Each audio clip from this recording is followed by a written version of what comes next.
So, ito guys, yung complaint ng customer nito, which is mahina niya daw yung airflow. So, sa LG, meron kaming tinatawag na thermostat. So, pwede din ito namin magagamit para sa mga split type ng mga BRF system.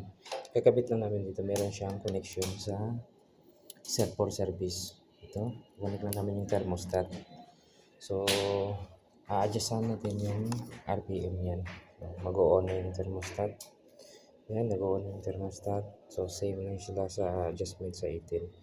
So, ang ano nito, pag-adjust nito ng ESP or static pressure, ito, long press mo lang to yung settings.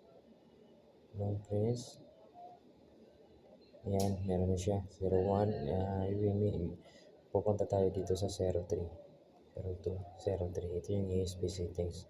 So, first, 0302, which is 115. Ilagay natin 115 or gawin natin 120. So 120 means 1200 RPM. Yung 0302 which is slow. Ito yung slow niya. Ayan, 120. Click nyo lang dito sa right button, right arrow. Select nyo yung 03. 0303. Ayan, balik tayo dito sa taas. Gawin natin 130. Ito yung medium.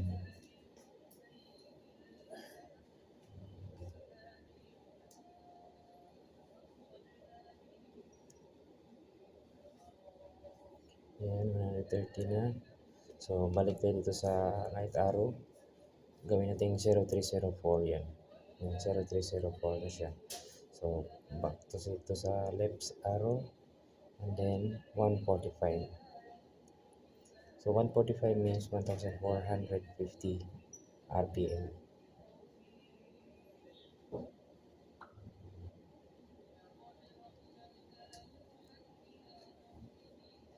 Ayan, 145. And you press OK. Ito. OK button. Ayan. As you can see, iiba na yung ikot niya. So, nag-high na rin yung fan. Malakas. So, ayan na yun guys. So, skip nyo lang to. Press skip, exit. Ayan. Na-save na yung data natin. Na-save na dun sa memory at yun na yung settings ng ESP niya. Ayan. Remove. Ayan na yun. Thank you.